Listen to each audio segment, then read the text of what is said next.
Hi friends, hope all of you are doing good. We are interacting after a very long gap.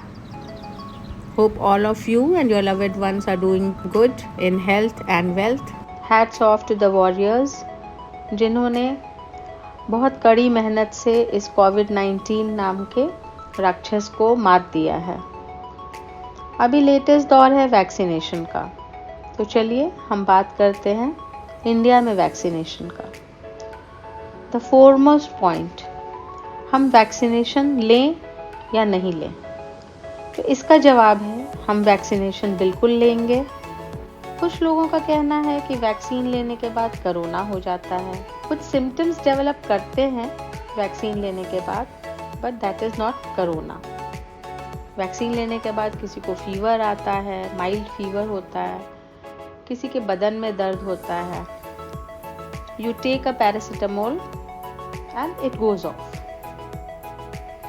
तो vaccine लेने के बाद corona हो जाता है, ये बिल्कुल एक मिथ है, फॉल्स बिलीफ है। कुछ या कहेंगे बहुत सारे केसेस में वैक्सीनेशन के बाद भी लोगों को कोविड-19 हुआ है। ऐसे केसेस में मैं ये क्लियर करना चाहूँगी कि वैक्सीनेशन के बाद कुछ लोग एट ईज हो जाते हैं कि भाई हमने तो वैक्सीनेशन ले लिया, अब हम सुपरमैन बन गए। तो फ्रेंड्स, यही हम गलती कर जाते हैं। वैक्सीन लेने के बाद भी हमें उतनी ही प्रिकॉशंस लेनी है जितनी हम पहले से लेते आए थे। मैं आपको इसका बेसिक समझा देती हूँ, जिससे आपके सामने इसका कंसेप्ट क्लियर हो जाएगा। जब हम वैक्सीन लेते हैं तो हम एक तरह से अपने बॉडी को बेवकूफ़ बनाते हैं। लाइक हमने सॉर्ट ऑफ मरा हुआ कोरोना को अपने बॉडी के अंदर डाल दिया। अब हमारा बॉडी सोचने लगता है कि हमारे बॉडी में कोरोना आ गया है और वो उससे फाइट करना शुरू करता है, और फाइट करने के लिए वो एंटीबॉडीज़ बनाना शुरू करता है। बॉडी अपने अंदर हीट प्रोड्यूस करता है, जिसके कारण हमें फीवर आता है। तो अगर उस समय जब हमने वैक्सीन लिया है, हमारा बॉडी एंटीबॉडीज़ बना रहा है ऑलरेडी उसको फाइट करने के लिए, और उस समय अगर हम किसी कोरोना पॉजिटिव पेशेंट से एक्सपोज्ड हो जाते हैं, हमारे बॉडी के अंदर रियल कोरोना आ जाता है, तो हमारे एंटीबॉडीज़ जो हैं, ये मैं लेमैन के एंगल से समझा रही हूँ, तो हमारे जो एंटीबॉडीज़ हैं वो उस समय क्या कर रहे होते हैं? वैक्सीन वाले अपने दुश्मन से लड़ाई कर रहे होते हैं। तो जब प्रॉपर जो कोरोना आया, तो they won't be able to give a proper fight to the main corona. तो इसलिए लोग कोरोना पॉजिटिव भी पाए जाते हैं, और अगर प्रिकॉशन नहीं लेते हैं तो सीरियस भी हो जाते हैं। वैक्सीन ले रहे हैं जिस समय लेते हैं, तो फर्स्ट 10 डेज में हमारी इम्यूनिटी डेवलप नहीं होती है। हमारी जो इम्यूनिटी पहले से बॉडी में है, नए वैक्सीन के कोरोना से फाइट करने में यूज्ड अप हो रही है, और आफ्टर 10 to 14 डेज ये हमारे बॉडी में इम्यूनिटी स्ट्रॉन्ग करता है।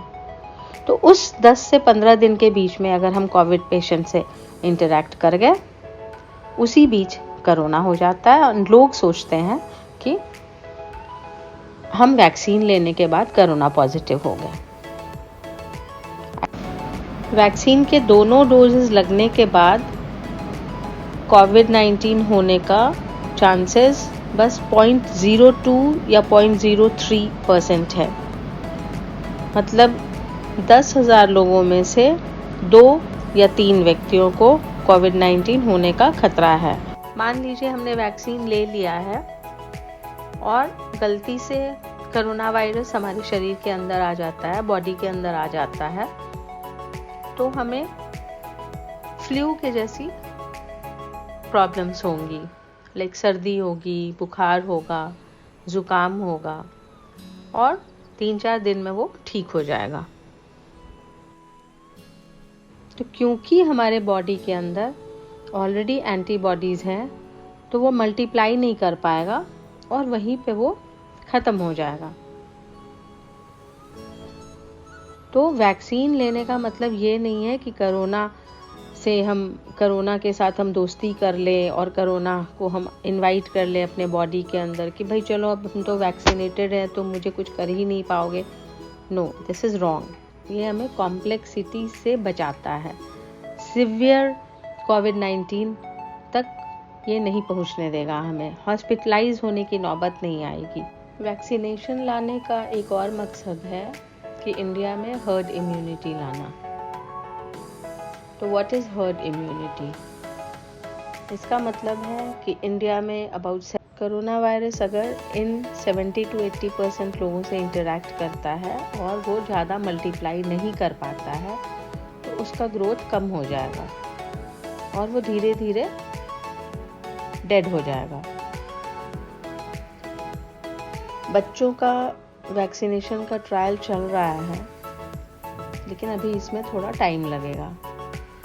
तो बच्चे वैक्सीनेटेड नहीं होंगे और ये भी डर है कि अगर थर्ड वेव आता है तो बच्चों के ऊपर अटैक करेगा, क्योंकि बड़े लोग या तो उनको कोरोना हो चुका है तो एंटीबॉडीज ऑलरेडी बिल्ट अप है उनके बॉडी के अंदर, जो कि 3-4 महीने तक रहता है, और या तो फिर उनका दोनों डोजेस लग चुके हैं या फर्स्ट डोज लग चुका है। तो बच गए कौन? बच्चे। तो उनके ऊपर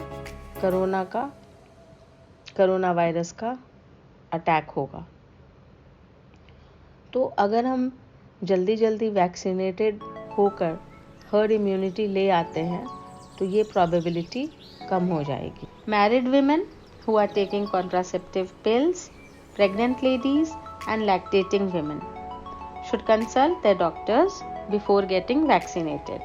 तो देर नहीं करें, take your vaccine, stay safe, stay healthy।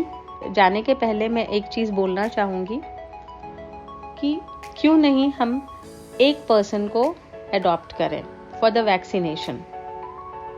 हम एक, हमारा एक। मैं अगर अर्न करती हूँ और जो लोग अर्न नहीं कर रहे हैं या हमारे आसपास के हेल्प्स हैं, तो एक पर्सन को अगर हम वैक्सीनेट कराते हैं तो that will be a very good gesture to get India vaccinated soon. हम उनका कोविन ऐप पे रजिस्टर करा दें। अगर उनको फाइनेंशियल प्रॉब्लम है तो जो भी, अगर उनको फ्री के स्लॉट्स नहीं मिल रहे हैं या फिर वो नहीं जाना चाहते हैं, तो we can pay for the vaccination. तो let's take a pledge, vaccinate ourselves and vaccinate and help India be vaccinated. हम एक, हमारा एक। जय हिंद।